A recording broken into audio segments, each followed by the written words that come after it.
Right. Well, We're doing GL2 stuff. we're doing GL2 stuff. What I thought I would do, I mean, we did talk about modular forms a little bit last time. What I thought I would do, I'm still debating. We'll see where we end up at the end of the hour. But you know, anytime you start a new topic, there's so many different directions in which to go. Do we want to talk about the trace formula and Weil's law? Do we want to talk about Moss forms and the classical theory? Do you want to dive straight into adelic automorphic representations on GL2 and start developing that?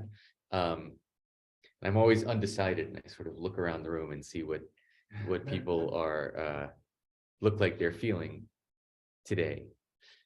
I think I'm going to lean on historical developments, because that seems like, well, that is really what happened. And so sometimes that's as good a motivator as anything else. So, okay. So let's talk about, so last time we saw modular forms and their applications to lots of crazy things, number theory, geometry, sphere packing, representation theory, finite simple groups. We saw lots of fun things having to do with modular forms. Let me remind you what a modular form is. Definition: F is a function from the upper half plane. I remind you, the upper half plane is a set of points x plus iy with y positive to the complex numbers. It's holomorphic. It's a holomorphic function. This is treating this as a subset of the complex plane. So it's a holomorphic function in the complex plane, at least in this component of the complex plane. And so if is holomorphic, and there exists some integer k, even positive integer. Let's just say there exists some k. I won't be specific about what k is right now, such that f of az plus b over cz plus d. This seems like a strange thing to do when you haven't thought about. I mean, this whole thing seems kind of strange if you haven't thought about it. But basically, this is what do we give the definition last time? I can't even remember. No, we didn't. Okay, so I'll get to. I have to justify all of these various things such that this holds for all z in the upper half plane and for all a, b, c, d in some group. Well, let's take SL2z as our group. And I want to and another condition due to the fact that the quotient of the upper half plane mod SL2z is non-compact. So that's a condition at the cusp. If f is a function which is holomorphic and there exists a k, so that this happens for all z and for all elements of SL2, and something else which we'll discuss. There's a variety of ways of saying what this last thing is. Hemisphere. Well, people say it's at most bounded at infinity. That's one way, or grows at most polynomially at infinity, which is equivalent to not growing exponentially at infinity, since the only thing this does, since it has a series expansion, it either goes to a constant, goes to zero would be cuspidal, or blows up exponentially if it's quasi-modular form. So if f is holomorphic and satisfies this transformation law for all z in the upper half plane and for all matrices A, B, C, D, and S in some group, and one other extra condition, then we say f is a modular form. Then f is a modular form. And there's even a more general thing that can happen here with a character, is a modular form of weight k, of weight, let me spell this out, of weight k for the group gamma equal to SL2z. That's right, a positive, even, and yeah. So let's talk about this formula for a second. Okay, why this formula?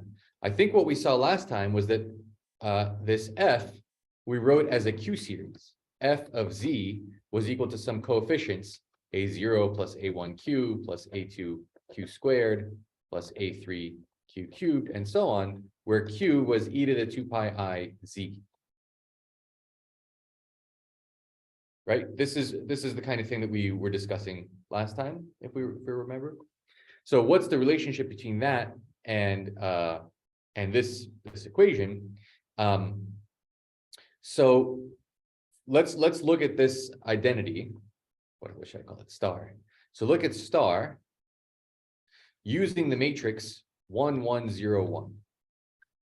Star for 1, 1, 0, 1 says that f of 1 times z plus 1 over 0 times z plus 1, I'm just sticking in a, b, c, d, is equal to c z plus d to the k times f of z.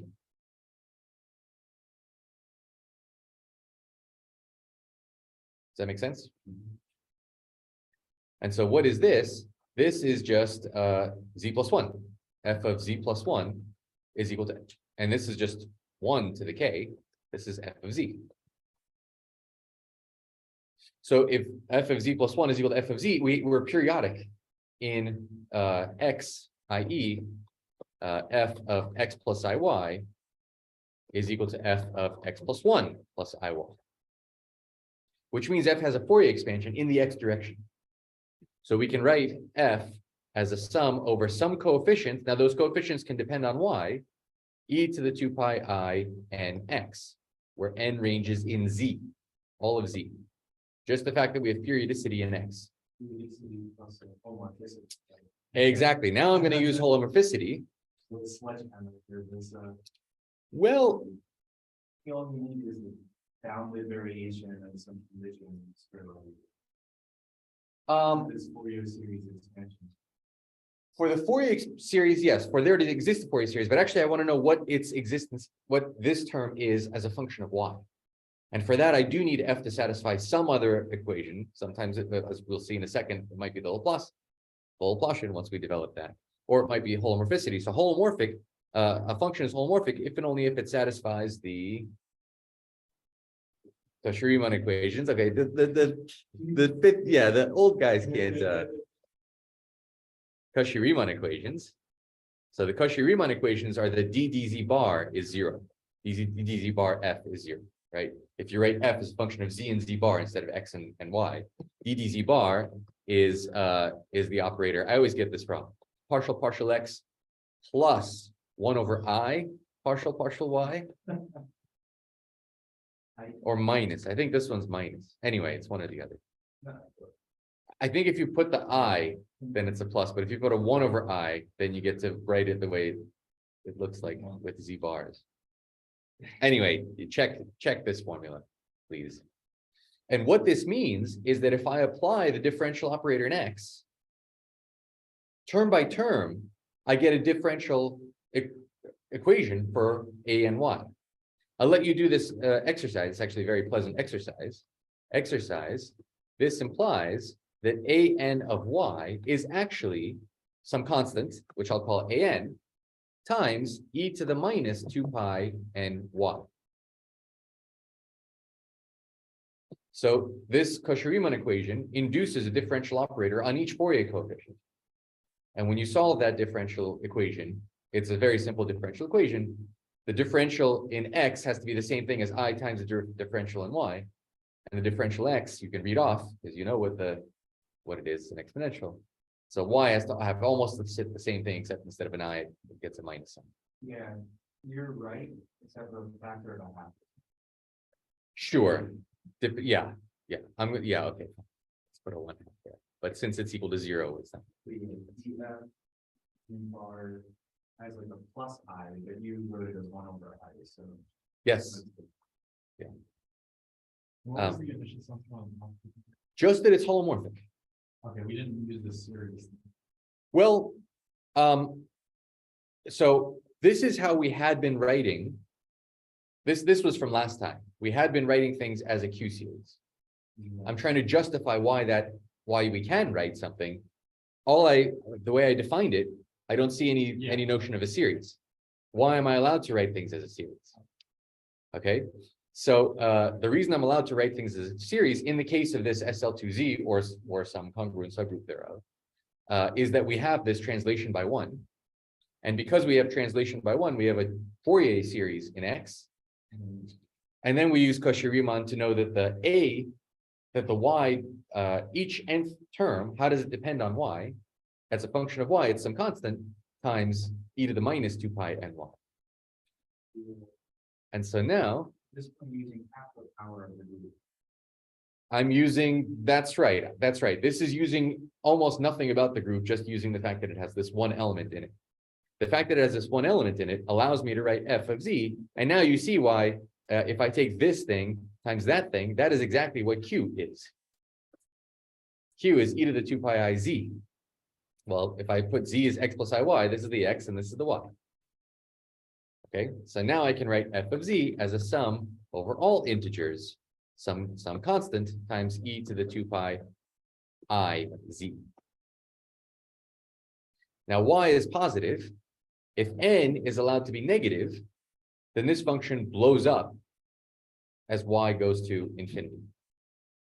Okay, have we talked about the quotient of the upper half plane mod SL2Z? I don't remember that we had this discussion. It's okay. It's something that has to occur in every. Why do I care about y going to infinity? So let's look. Let's talk about the fundamental domain. Fundamental domain for the action. We've talked about fundamental domains before. Now I want to think about the action of the group SL2Z, PSL2Z. In other words, -1 acts the same as +1, acting on the upper half plane. So what do I mean by that? In fact, that's exactly what this quotient is supposed to represent. Okay, am I losing you yet? What is? Okay, so SL2Z is 2 by 2 matrices, A, B, C, D, with integer entries and determinant 1. AD minus BC is 1. And this is over the integers. I mean, SL2 of R is the same thing over the reals, SL2 of anything. Okay, and then it will turn out that -1 minus 1 is a matrix in SL2Z, and it acts trivially. Well, I haven't told you what the action is, but it'll turn out that it acts trivially. And so I want to mod out by this action. I want to identify matrices with their negatives. To make it a simply transitive. Yeah, so we're going to get to this in a second. So first, this action is induced from the action. So there's an action, there's a more basic action of P, but I'll get to the P in a second, SL2R on the upper half plane. And what is that action? Well, I take a matrix A, B, C, D. In fact, this can be, you can pull this to GL2 as long as the determinant is positive. If I have a matrix A, B, C, D, what does it do to complex number Z with positive imaginary part?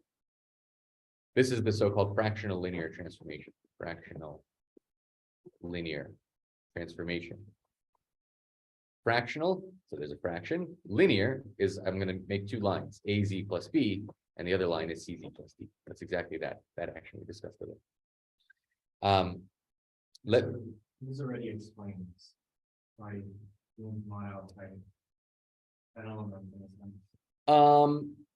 So the fact that we have this modularity condition, this symmetry, this infinite group of symmetries. I showed you a picture of what something that has those symmetries looks like. The fact that we have all these symmetries means it's enough to know the values of the function on some fundamental domain for the action. And so once we know it there, we know it everywhere because we can continue it by this formula to everywhere else. So it's important to know what that domain is. But before we get to that domain, let's just work out what this. So this looks like a funny thing to do, right? Why this formula? Why does it preserve H? Exactly. Is this in H?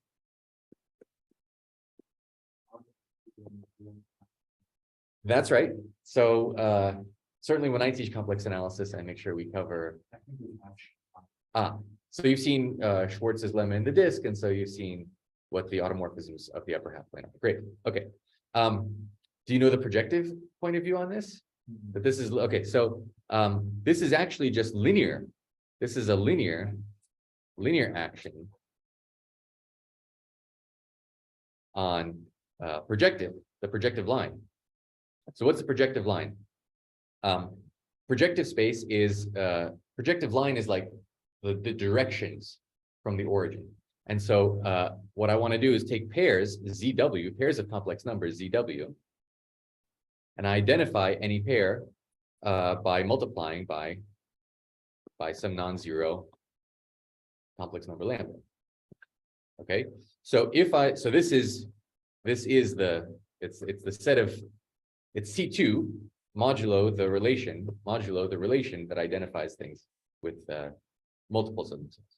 Well, then it's very easy. If W, so we can think about it this way. If W is not equal to 0, then I can divide through by W. Then I get Z over W, 1, which is just a copy of C. And if W is 0, well, then I can divide by Z. Then I get this extra point, 1, 0. And so this is, we can call this the extra point at infinity.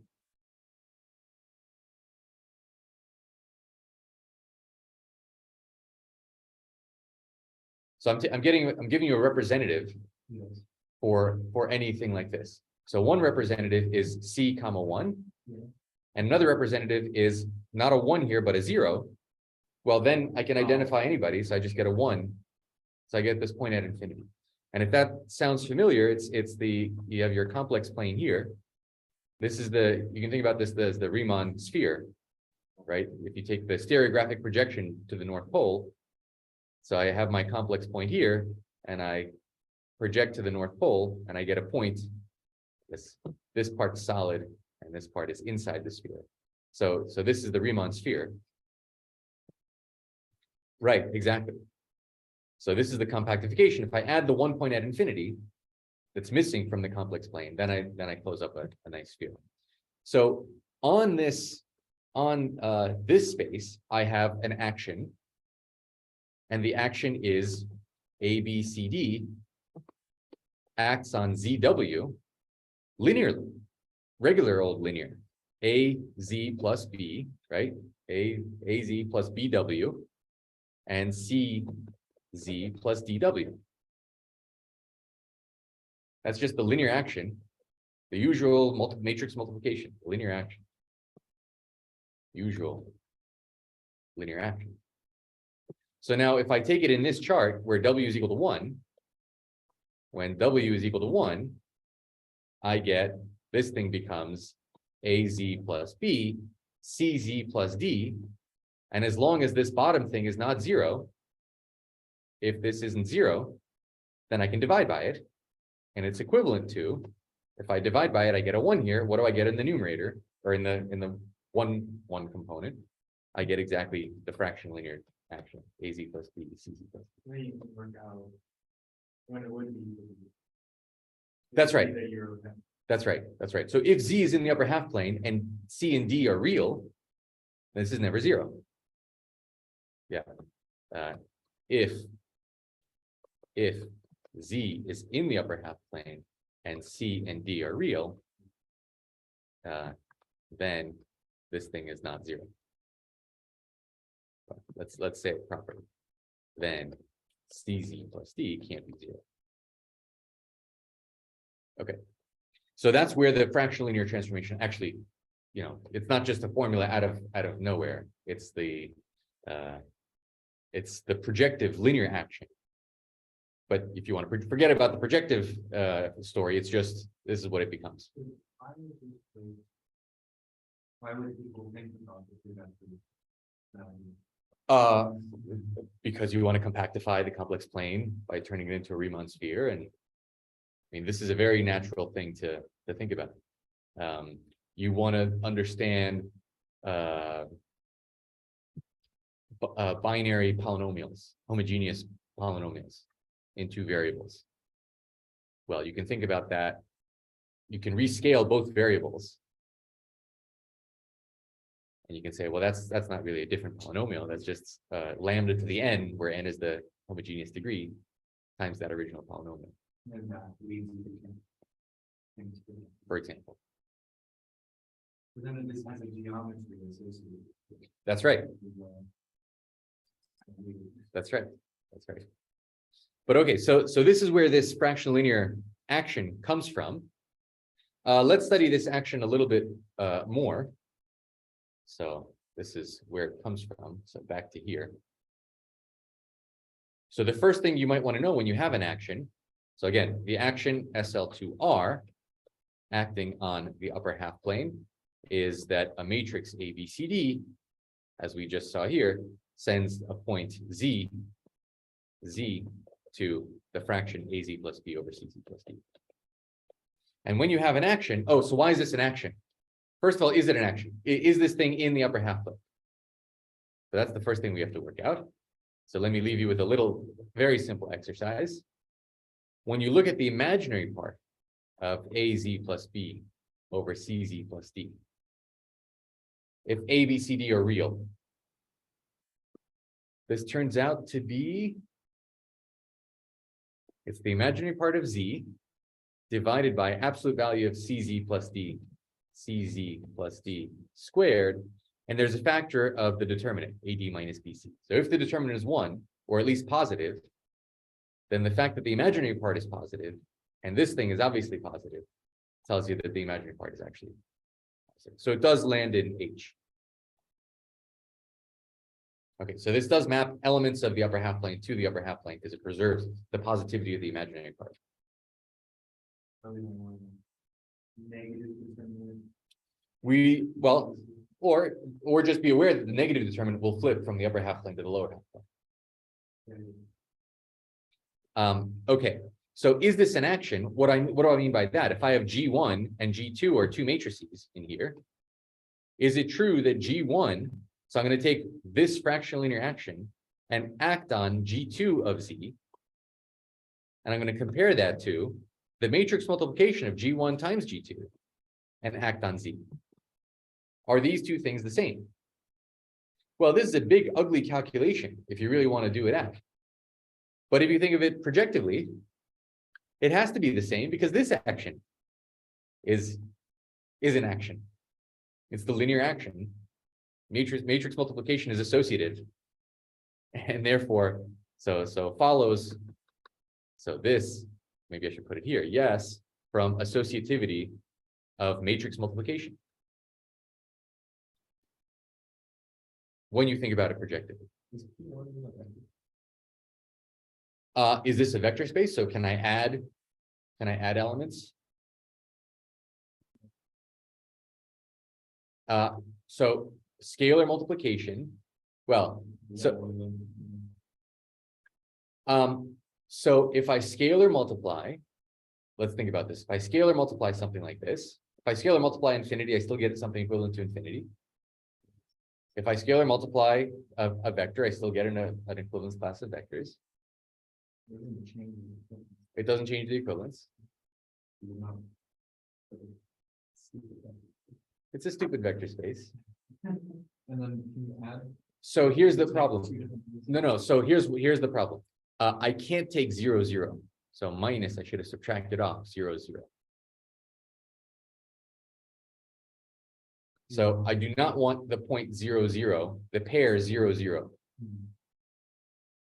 I remove the pair 0, 0 from the complex, pair of complex.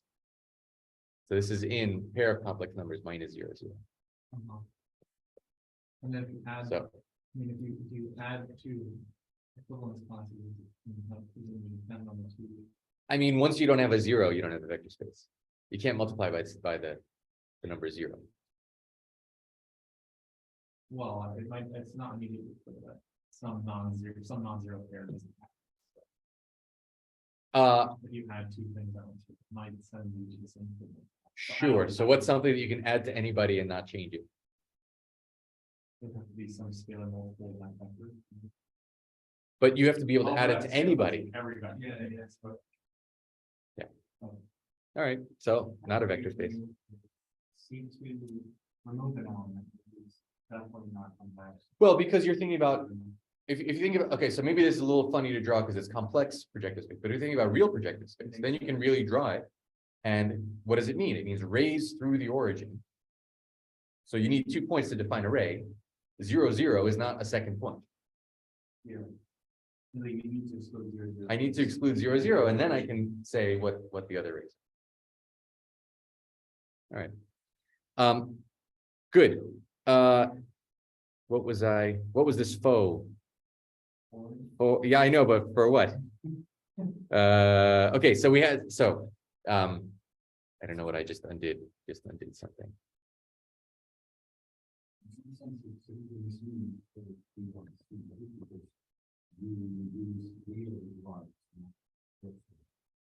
No, I'm using complex lines. Yeah, lambda's a complex parameter. Okay, so, well, okay, so let's study this action. So yes, it is an action. Yes, it is an action. We stay in C. Yes, it's associative. Is it transitive? Is this action transitive? Transitive means I can get from anywhere to anywhere else. For all Z and W in the upper half plane, does there exist an element G in SL2R such that G acting on Z gets me to W? So here are 2 points in the upper half plane, Z and W. Does there exist some element that sends Z to W?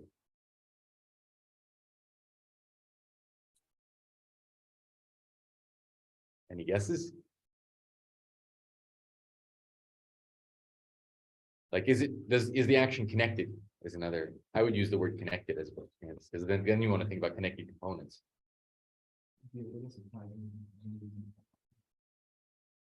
It'd be surprising. Good. You'll be surprised.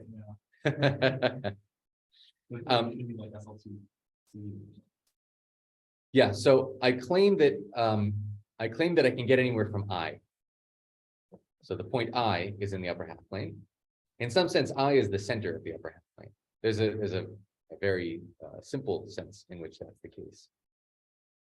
Well, maybe you've seen the map. Do you know this Cayley transform from the upper half plane to the unit disk?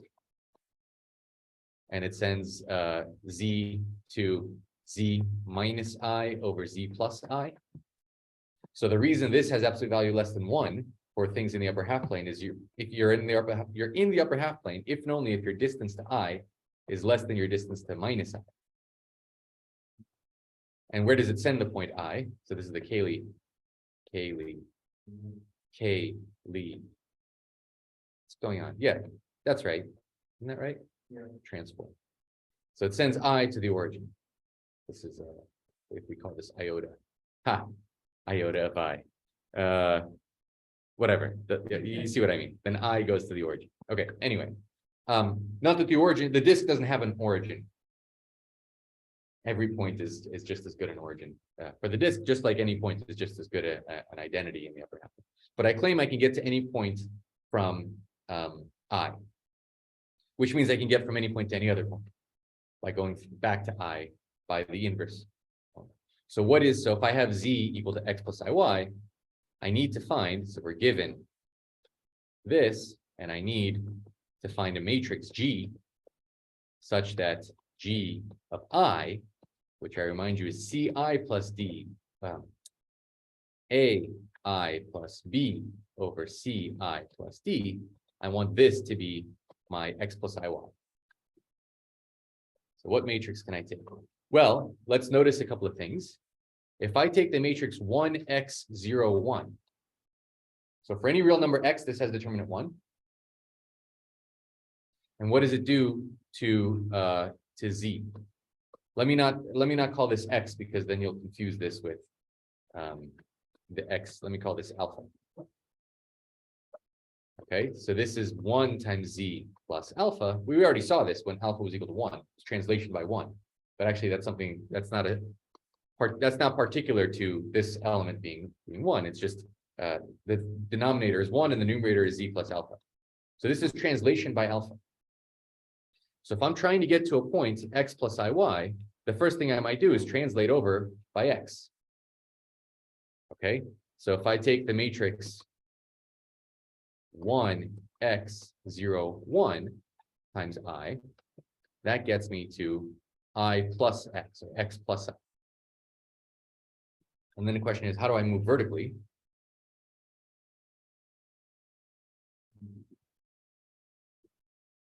Yeah, try some stuff out.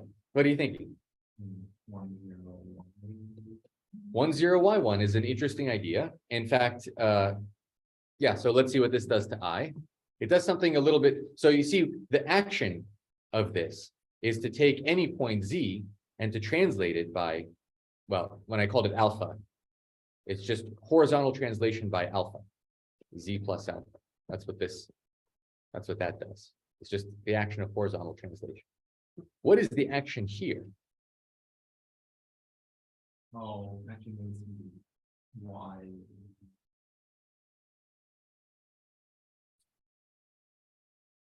Does anyone know? Minus Yeah. So, sorry, say it again. station back. Translation back would be 1 negative alpha, 0, 1. Because alpha could be positive or negative, real. Yeah, it's I plus 0 over y times I plus 1. Well, I don't know what this is, but I have to cross multiply by 1 minus IY on top and bottom. So on the bottom, I get 1 plus y squared. That's this CZ plus D squared for the imaginary part. And what about on top? It looks like I get a y and plus I. What is that? So if I start with the point I here, and I change the values of y, what is this thing?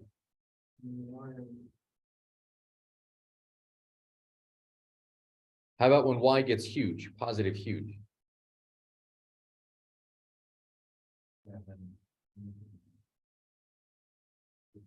Approaches 0.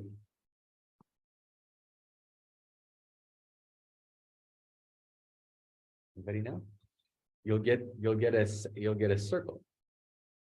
Tangent, a horocycle, exactly. This is still, so this transformation is called parabolic or unipotent. These are two words you'll see in various contexts. Unipotent, and so is this one, by the way. So is this one. This is also translation along a circle. It doesn't look like it. But if you think about what happens in the disk, here's where the point I goes after I apply the Cayley transform to the disk. Here's where the point I goes. And if I translate horizontally by alpha, horizontal translation corresponds to this. And the point, if I make alpha arbitrarily large, I move all the way out to infinity. Where does infinity go under the Cayley transform? Here's the Cayley transform. Where does infinity go as z goes to infinity? 1. This goes to the point 1. 1 is the image of infinity. And so if I move in the positive or negative direction, I get a circle that's tangent. As I range over all the values of alpha, the image is a circle tangent to this point at infinity, which is 1. Well, here's another point at infinity, which is 0. What's the image of 0? Minus 1. That's right here. So this is the point. I'm gonna call this point 0. So I'm gonna call this point infinity. I'll label it by what the pre-image was under the Cayley transform. So I goes to the origin, 0 goes to -1, infinity goes to 1. I lost you. Teddy, where did I lose you? This labeling? We're in the complex plane. The origin is the image of I under the Cayley transform. So if I put in I, then I go to 0. So I'm going to label that I, not 0. So that you remember where it came from. I don't have to label it 0. It is at 0. Yeah. And this one is at -1. But I'm going to label it 0 because it's the image of the point 0 under the Cayley transform. And I'm going to label this infinity because if I take the point infinity, it goes to 1 under the transform. So this action, this parabolic, moves us along a horocycle. So these things are called horocycle, horocycle,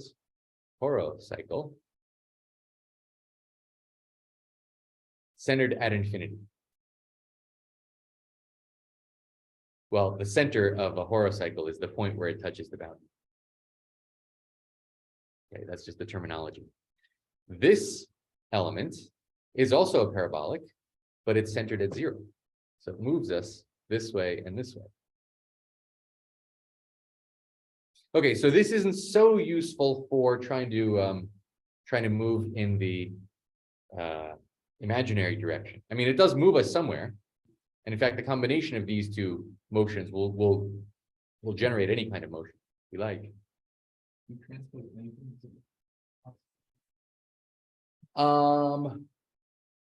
Good question. Is it true that if I take any matrix and I look at what its action does, and I look at what the action of the transpose matrix, is that the y-axis reflection? My guess is that it's not. My guess is that it's not. But I don't immediately, well,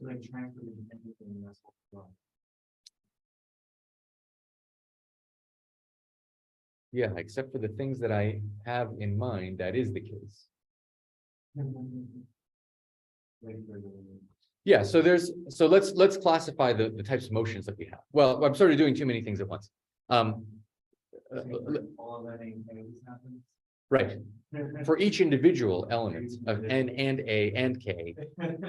Wait a second. If I take a twist, the transpose is a twist in the other direction, so no. Okay, I'll hold that thought for 5 minutes and then ask your question again, but promise me you'll ask it again. In fact, I'll write it down so that I try to remember. Is transpose, or does transpose correspond? Does transposition have a corresponding action that's the symmetry, y-axis symmetry on the disk? Y-axis symmetry on the disk. And the answer is no, but I have to explain. I'm going to come back to this. All right. What other kinds of matrices can you think of as elements of SL2R? So we have these unipotent matrices, these parabolic matrices. Why unipotent? What's nilpotent? No, have you heard the term nilpotent? Exactly, powers go to 0. So nilpotent is powers go to 0. Powers eventually, after some number, and there's k step after multiplying by itself k times, powers become 0. And unipotent, so the eigenvalues of a nilpotent matrix have to be 0.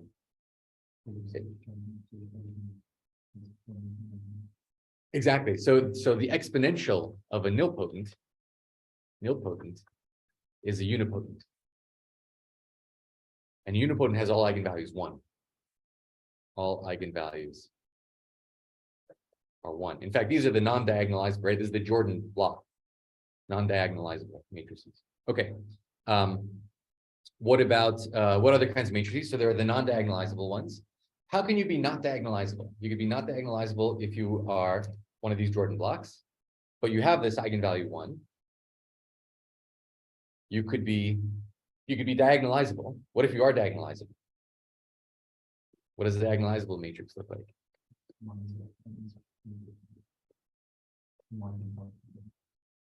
Yeah, it's something that's yeah, exactly. It's something that conjugate to this thing. Okay, so let's see what this does. What does this do to I? So I have a y times I plus 0 over 0 times I plus 1 over y.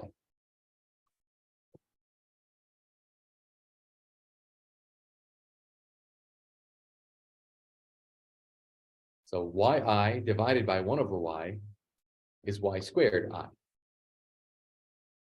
Right? And instead of squaring, I'm going to take square roots if y is positive.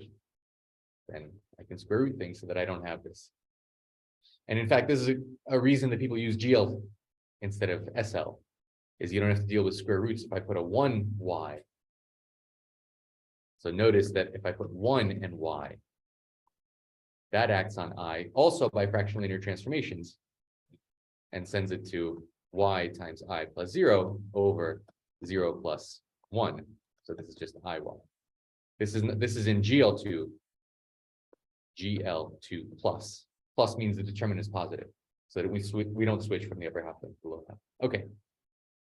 So wait a second, I can use a diagonalizable matrix, a diagonal matrix, in fact, to go from I. So what is this doing? If I was at I can move to YI. If y is bigger than 1 or less than 1, I can move along the y-axis. What is that in the disk model? I start over here at I, and I can move towards 0 or towards infinity. So moving towards infinity and towards 0. Okay, so this is a different kind of motion. This is a motion with two limiting fixed points. There's a limiting fixed point at 0 and a limiting fixed point at infinity. Right?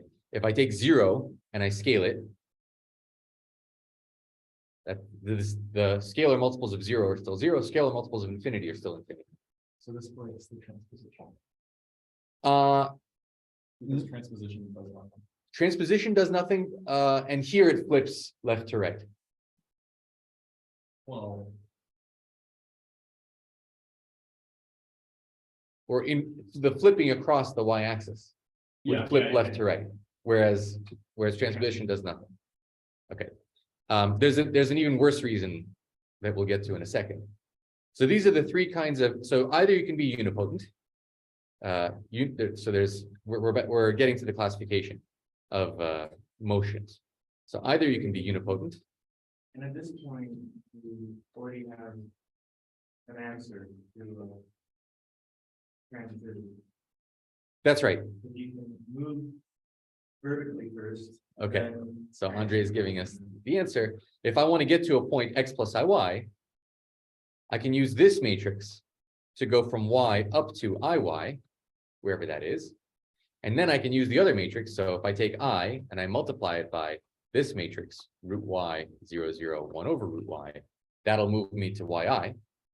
And then I use this matrix, 1x 0, 1, to move me over horizontally. Remember, whatever this matrix on any number just translates it horizontally by x. So that's that.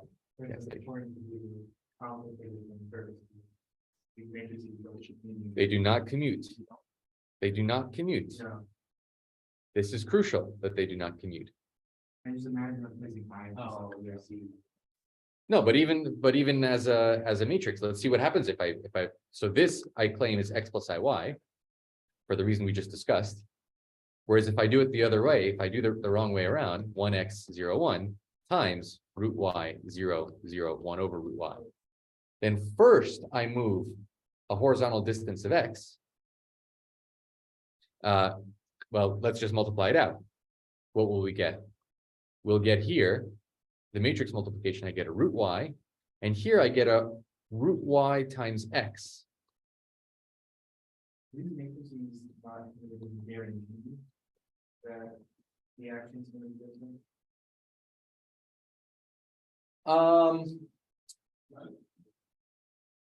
Well, you see, it's really the projective, because you have this fractional interaction, you could have different matrices that do the same thing, potentially. Right. You can't say y and do the same step to different way. You might, but I claim in this case you won't. So let's see what this does. Let's see what this does. So I have root y times I plus root y times x over 0 times y plus 1 over root y. So if I multiply all this out, if I divide by root y, that just changes the, so then I get yi plus yx, not x. Okay, so what really happens is that it's this thing that happens, it's this translation that happens, and then what does this really do? It multiplies by y. So it multiplies things by y. It moves me to, yes, it moves me to yi, but the x has been distorted. Okay. We can translate it again if you want. Right. Yeah, if I chose x over y in the matrix, then that's fine. And in fact, that's going to be a crucial. So this is actually capturing the constant negative curvature of the upper half plane. We're going to get to this. The fact that when you reverse orders like this, you get something different, but that something is measurably different. So a length x here has a different length than the length. Actually, it has the same length as the length xy at height y. We're going to get to that. We're going to get to that. This is a crazy fact. Euclidean lengths are not the right way to measure lengths in the upper half plane. There's a hyperbolic way of measuring lengths. Okay, we're going to come back to that in just a second. Okay, so the classification of motions is that there are unipotent actions, unipotent things that are what happened? Unipotent things that are conjugate to 1 something 0 1. Okay, up to conjugation. There's diagonal actions, which are called hyperbolic. Hyperbolic, meaning diagonal, things that are, well, let's put a y 0 0 1 over y. And there's one other kind of action.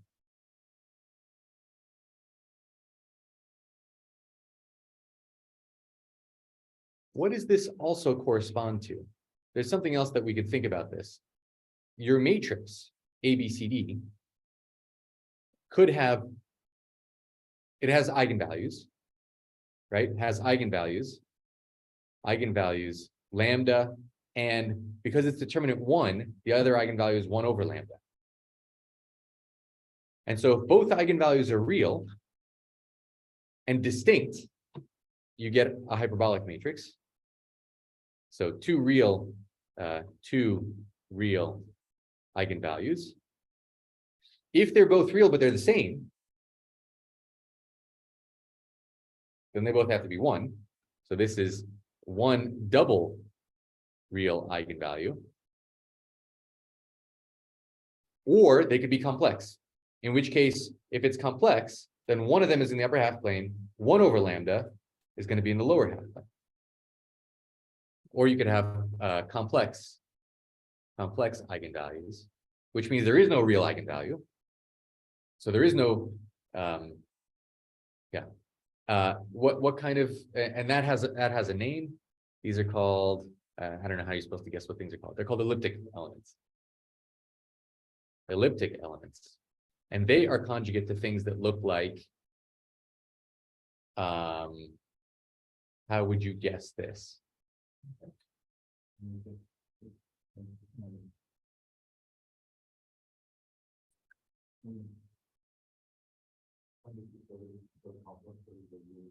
Right.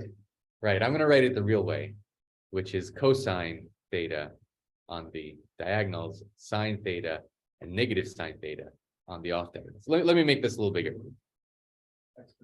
E to the I theta, e to the minus I theta. Yeah. But since I'm dealing with real matrices, we don't see them. When we go to SL2C, there you see the elliptic elements more clearly. So what happens to cosine theta, sine theta, minus sine theta, cosine theta? So this is my prototypical elliptic element.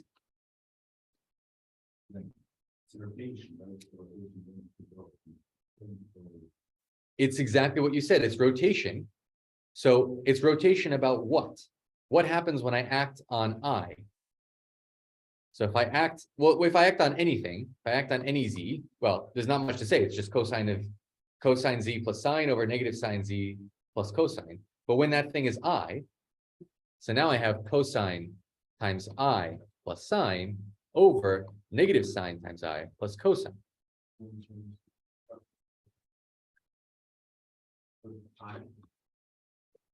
Oh, yes, thanks. So what is this? I can multiply the top and bottom by the conjugate, cosine plus I sine. Yeah. So this one is e to the cosine minus I sine. So the denominator is e to the minus I theta. The numerator, if I pull out an I, then I have cosine minus I sine, e to the minus I theta. So actually it doesn't move I at all. If I had something over here at 2i, it would get rotated. So 2i, if I had a factor of 2 here, 2i. Now what? This would actually get rotated by the angle theta. So points, but it's not a good picture. It would go to a half I. So these are hyperbolic circles, which are Euclidean circles just with a different center. So it is rotation. This does act by rotation.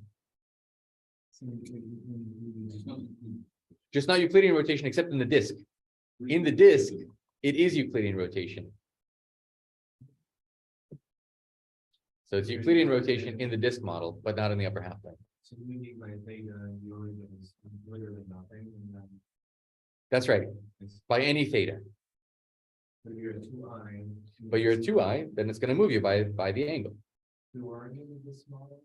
So in the disk model, 2i would be here, and I'd move by some angle theta.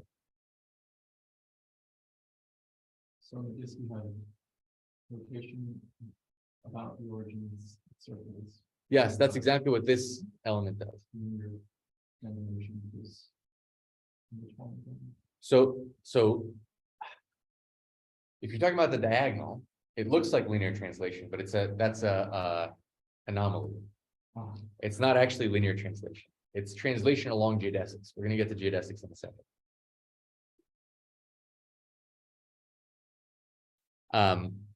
Yeah, it is linear if linear means the path of shortest distance, which means geodesic. It is geodesic translation, but not linear the way it looks in Euclidean space. And then we have horocycle, motion along horocycle, motion along a geodesic, which in the case of the two endpoints being 0 and infinity looks like a line. And then this elliptic. Exactly, any two antipodal. Yep. Okay, so that's what an elliptic action is. We have classified the motions. Your eigenvalues can be double real or distinct two reals or two complex eigenvalues. So when the first could be a little bit like the corresponds to the rotation the other way. And then was amazing. Yes, exactly. Thank you. Thank you for finishing the thought. If I transpose the elliptic action, this is what I mumbled to Andre and needed to wait a second to answer.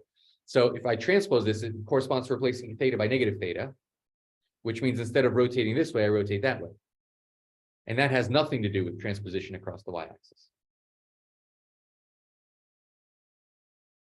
Should I say that Yeah. again? So. So, Trying to see if there's any others.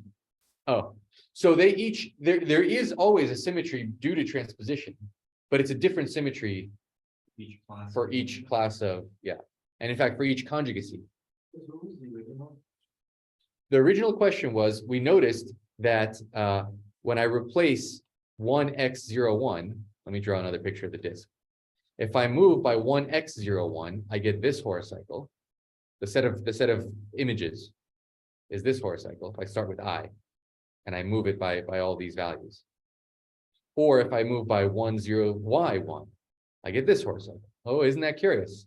Transposition just flips things across the y-axis. I see. So in this- in the disk model. In the disk model specifically, yeah.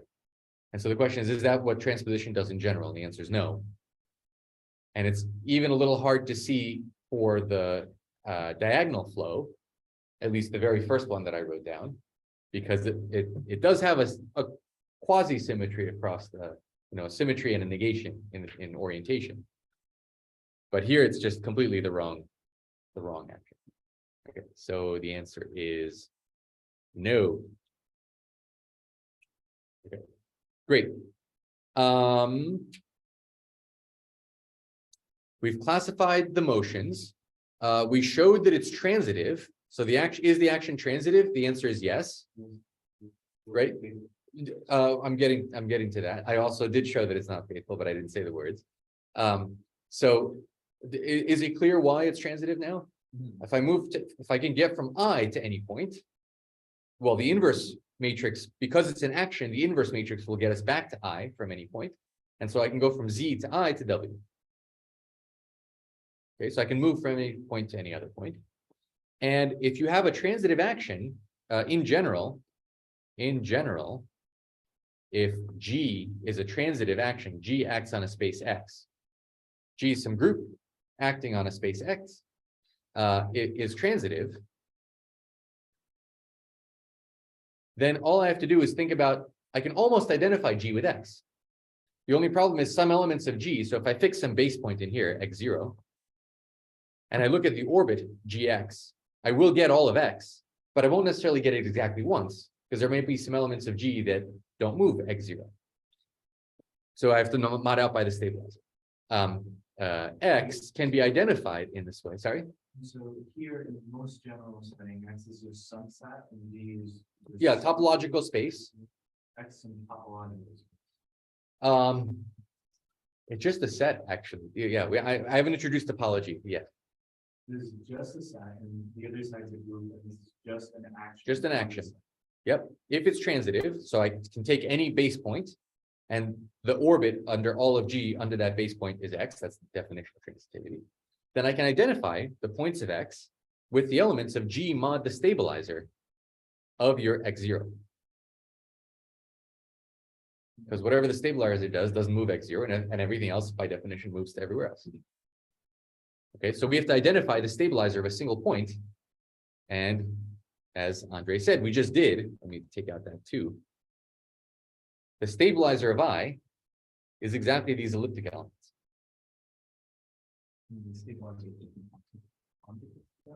That's right. Because if you want to stabilize Z, you move Z to I, you know what the stabilizer of I is, and you move that back to Z. It's just conjugate. Okay, so the upper half plane, in fact, can be identified. By the way, the group of elliptic elements has a name. It's SO2.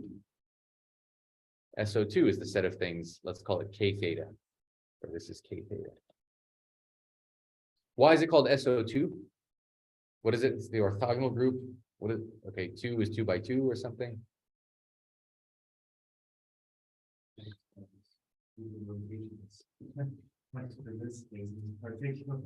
Yes. What orthogonal refers to is a quadratic form. So real quadratic forms are classified by their signature. So what's a quadratic form? Quadratic form.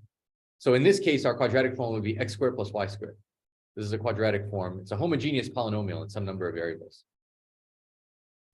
In this case, it's a binary quadratic form, and quadratic forms are classified by their signature. So it might have some number of positive eigenvalues. So you can always represent a quadratic form by a matrix. So in this case, it's the 1, 1. It's the identity matrix.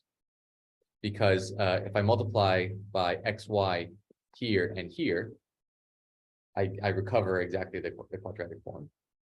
And the matrix, it's a symmetric matrix. You can always find a symmetric representation for Q. Just take half the Hessian. The Hessian matrix is the partial derivative.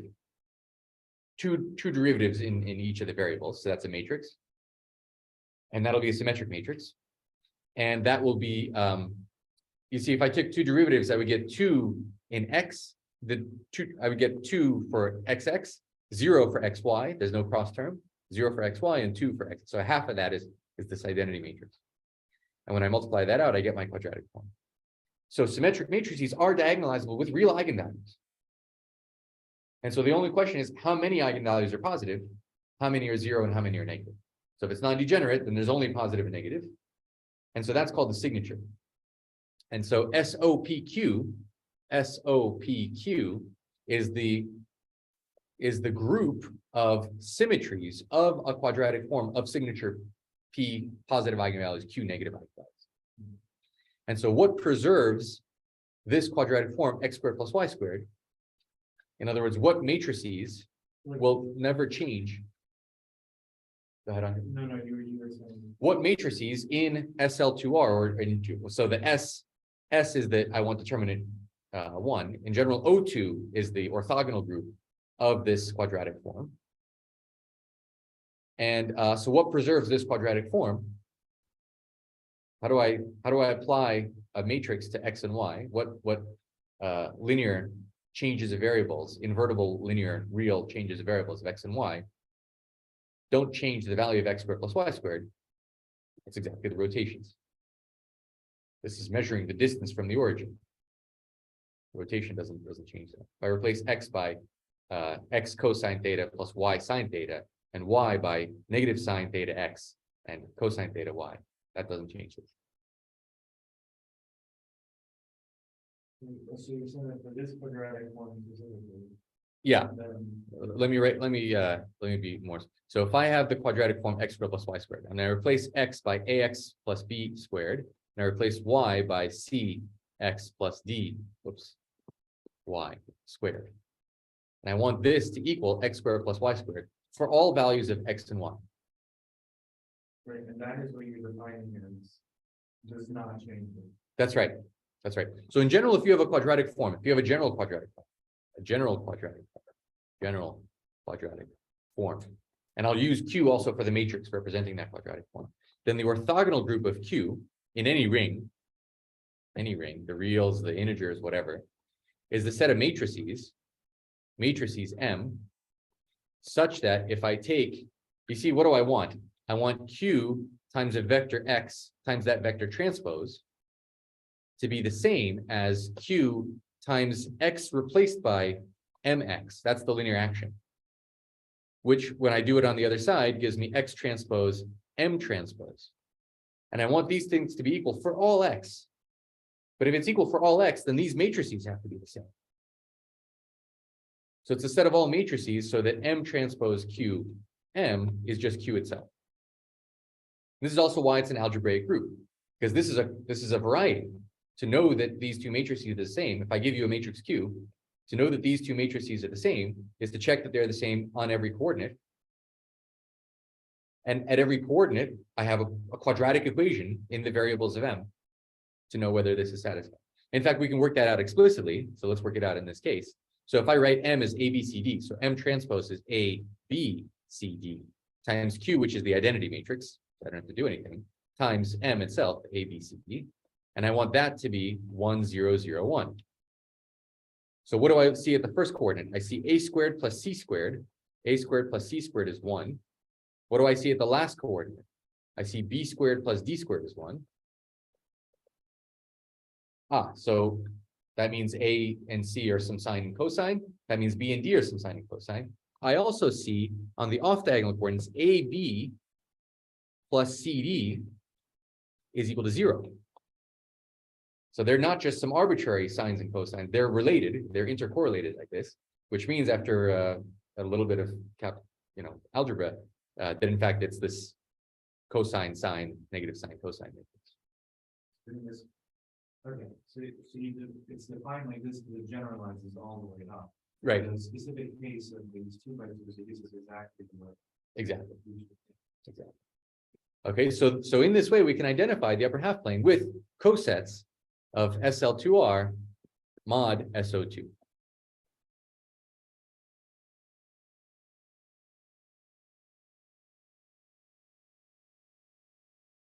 Okay, so we have this identification between matrices and cosets, SO2 cosets of matrices with the upper half plane itself. What's the identification? If I have a matrix in here, G and any K, any element of K, so a coset, a right K, I'm going to call this group K.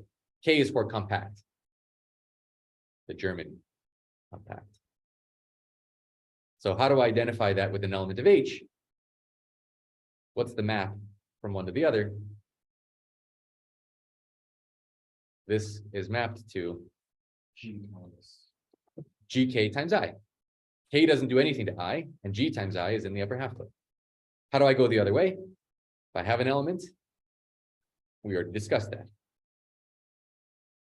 You get a matrix, you get this matrix. If I have x plus iy, I make the matrix 1 x 0 1. I have to make it in the right order.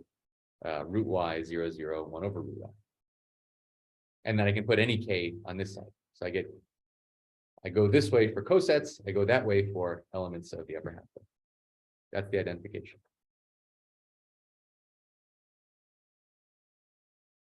Yeah, he ensures that he's well defined in those. Yep.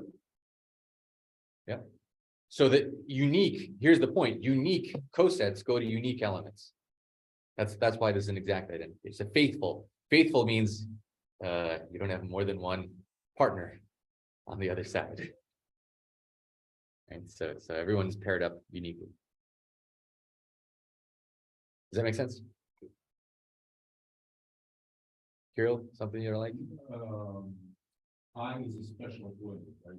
I is a special point, but had we chosen any other point, the story would be exactly the same, just conjugate. Right. It's not as beautiful. Yeah, take this thing and conjugate by anything on the left and anything, and of course conjugate. The subgroups will be isomorphic. Term when you're trying to define is what you need it to do to get from. Exactly. It's exactly what we say here. So I is totally arbitrary. Just the formulas come out nice. Okay, so why PSL? I'm going to get to PSL in a second. SL2R mod. Oh, SL2 is not. No, it's definitely not. It's definitely not because so SO2 contains -1. So whether I put a P here or not makes no difference. I'm already modding out by -1. Right? Okay, yeah, I guess I don't know. So PSL2 is to identify two matrices by whether they I thought I set it up here somewhere. PSL2, yeah. PSL is that we identify two matrices if they differ by -1. In other words, Literally mod out by the root generator by this matrix. Oh, okay, that's yeah. Okay, so you're modding out by a lot. I'm modding out by a lot more, and -1 is in the compact, is in SO2. So I've already, yeah, whether I put a P there or not makes no difference. I've already modded out by -1. There will be in a second a good reason to mod out by just -1. So I want to discuss, let's see. Yeah, I do want to cover this. I think it's important to cover this. So far, I mean, we've been spending all this time to understand. Did we get as far as to understand the rest of the definition? Almost. We're almost up to the part where I can say what I want to say here. Maybe that's what I should say before I guess. The choice of I large masses are integration with a Cayley transform. As you sort of saying. You can do a Cayley transform to any point. Or if you chose a different transform, perhaps like maybe the natural set of like your natural fixed point would be different, right? So the group of all automorphisms of the upper half plane is SL2R. Right. PSL2R. If we want different distinct automorphisms. In the same way, we know what the group, by the way, what's the automorphisms of the disk?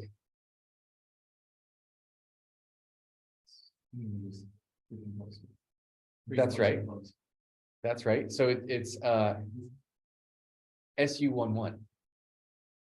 So it's the unitary group. So now instead of binary quadratic forms, you have binary Hermitian forms. In other words, complex entries. And 1,1 means you have W squared minus Z squared as the quadratic form. That's just what the conjugation, you can see what the conjugation does. It's the same group. SU11 is the same thing as SL2R. But just since we're talking about quadratic forms and Hermitian.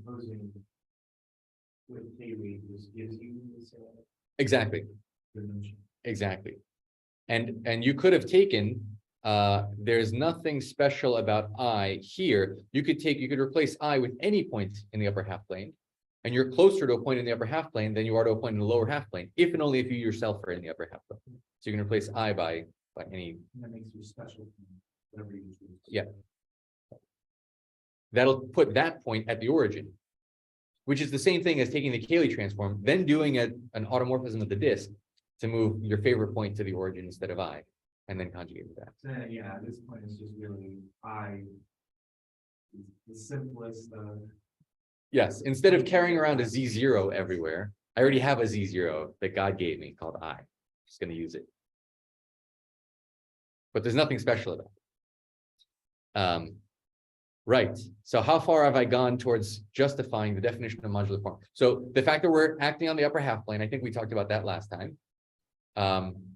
Right, that we want that if we just take Q series with interesting coefficients, well, it won't converge unless Z is in the upper half plane. Okay, why do we have an expansion in Q? We justified from this symmetry and holomorphicity. in other words, you know, Translation, which means you have invariance in X, which gives you, together with the Cauchy-Riemann equation, tells you what the function is in Y. When you have translation, it doesn't matter. When you have, so the other generator of SL2Z, I'm working my way towards, yeah, let me not go into the tangent bundle yet. I have more I have to do on the level of the upper half plane. There's another generator of SL2Z. So this matrix does not generate all of SL2Z. It's one of the generators. There's another generator. I mean, it's up to you which matrices you want to choose to generate, but there are standard matrices to generate SL2Z. I'm going to come back to that in just a second. That other generator will matter what the K is. That'll determine what that symmetry is. And then I'll be able to talk about this extra condition. I think that's what I need to do in the last couple of minutes. So what is the other generator? So SL2Z. So this has all been a story about SL2R, just a continuous action. But SL2Z is generated by translation by 1 and this other element, 1, 0, negative 1, 0. Now, what is this an element of? What is this conjugate to? Is it diagonalizable? Is this elliptic element, a hyperbolic element, or a unipotent element?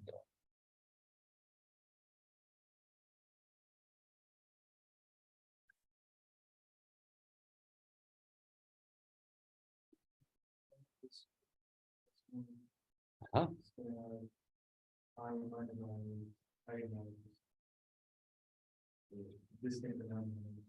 That's right. So this is elliptic. In fact, it's cosine of theta, sine of theta, negative sine of theta, and cosine of theta when theta is pi over 2. Right. So this is in K. This is in I guess I didn't give it a name. N. N is the N for nilpotent. Lowercase n is nilpotent, capital case N is the exponent of the nilpotent, which is unipotent. Sorry, that's just, some people write U, but you'll see N everywhere. So that's 1 real 0, 1, or some conjugate there.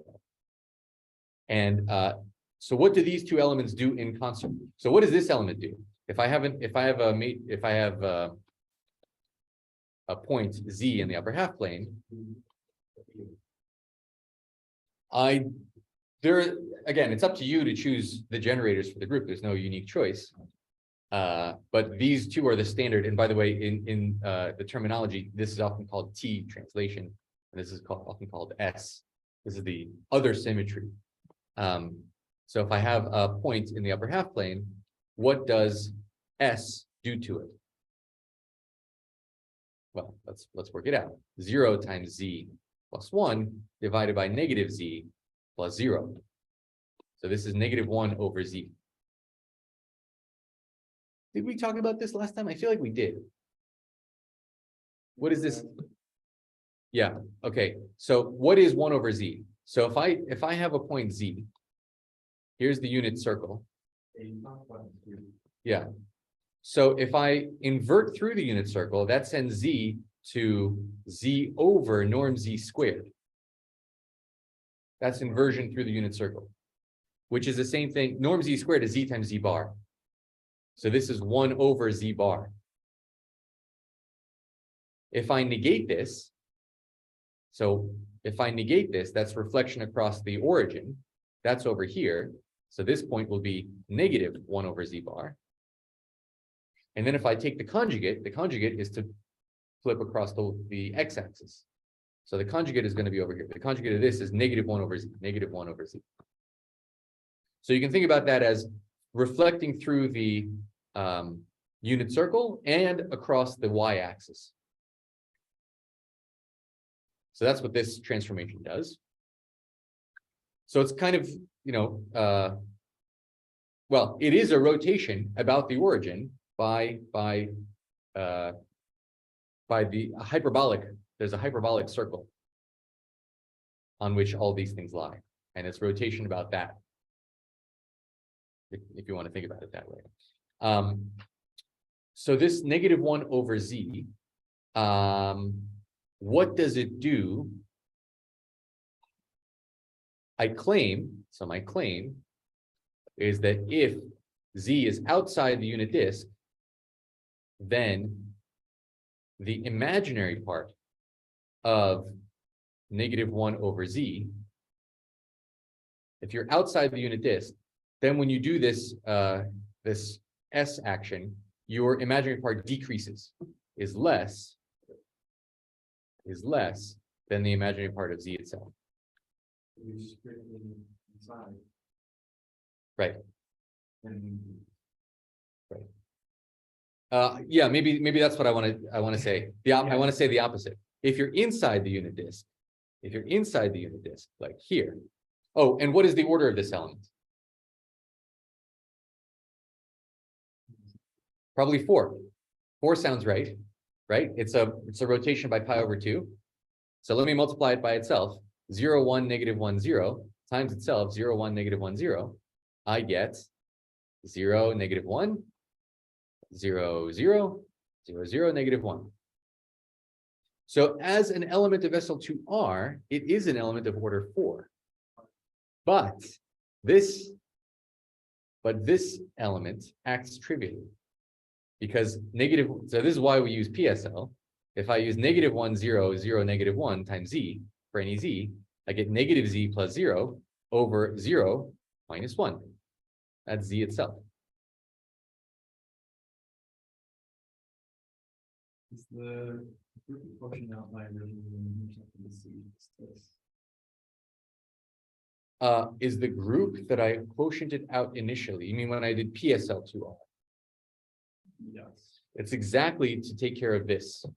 The fact that -1 not only fixes I, it fixes everybody. SO2 fixes I. Negative the identity fixes anybody. So it's a useless matrix. So S as a matrix in SL2R does have order 4. But as an element of PSL2R, it has order 2. And geometrically, it has order 2. This is an involution. I invert in the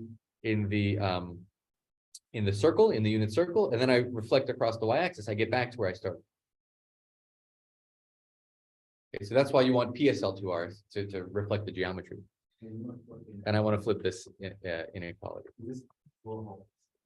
This will definitely help us. There we go. So so we're out of time. Let me just finish with a fundamental domain is what I started saying. Fundamental domain for the action of SL2Z on the upper half plane is the following. So if I start with any point, what I can do is I can use this element or it's negative. Maybe I have to shift by 1, and I can do that until I get to something between -0.5 and 0.5 in real part. So shift Z until shift means using this until real part is between -0.5 and 0.5. Once I've done that, if I'm inside the unit circle, here's the unit circle. If I'm inside the unit circle, if the absolute value of Z is less than 1, apply S. I apply S, I invert, I get somewhere else, and then I go back to step 1, and then I do step 2, and then I apply S, and then I move myself back in, and I apply S, and I move myself back in, and I apply S, and I move myself back in. Now the action of SL2R is discrete. This has to be shown. This has to be shown discontinuous. In this case, this is equivalent to discontinuous, but this is a discrete. I don't think it's that hard to imagine that SL2Z is a discrete subgroup of SL2R. And so it has no limit points in a compact region. Wherever I started, this action will give me more and more points in this region. No limit points. Because it's discrete, it can't have limit points in the interior in this compact set You're slowly moving here. up. And you're moving up every time. So this operation must halt. Operation must halt in finite time. And it can only halt if else halt. If you're not inside the unit disk, it has to halt. So if you're outside the unit disk, but inside this minus a half window, that's a fundamental domain for the action. This region. It was a very rushed version of this argument, but we're out of time. So we'll pick up with this next time so that I can fill in the missing piece of what needs to happen here to be considered modular form. Okay. And then, okay, so we're going to develop, what are we doing? We're developing the SL2, the classical SL2 theory to understand what it has to do with representation theory, where Guilfand and collaborators came in. And then we'll do the adelic theory on top of that, instead of jumping straight to adelic theory of SL2.